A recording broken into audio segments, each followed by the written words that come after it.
రాజశేఖర రెడ్డి గారు కులం చూడలా, మతం చూడలా, ప్రాంతం చూడలా, పార్టీ చూడలా, అంబేద్కర్ ఆలోచన విధానం ఈ రాష్ట్రంలో ఎలా విరాజిల్లాలో, పేదవారి స్థితి ఎలా పెరగాలో, పేదవారి పిల్లలు ఎలా చదవాలో, పేదవారి ఆరోగ్యం ఎలా ఉండాలో, పేదవారికి ఇల్లు ఇళ్ల స్థలము బ్రతకటానికి గౌరవంగా ఏం కావాలో వాటిని ఇంప్లిమెంట్ చేశారు. తర్వాత వచ్చిన ప్రభుత్వాలు కాలరాసినాయి, నెగ్లెక్ట్ చేసినాయి.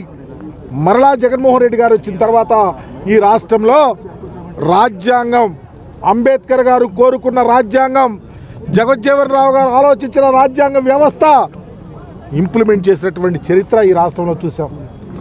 ఈ రాష్ట్రంలో అణగారిన కులాల ఔన్నత్యం కోసం అణగారిన కులాల ఇళ్లకు సంక్షేమ పథకాలు ఇచ్చి ఈ దేశ చరిత్రలో రాజ్యాంగాన్ని ఈ విధంగా కాపాడండి అయ్యా.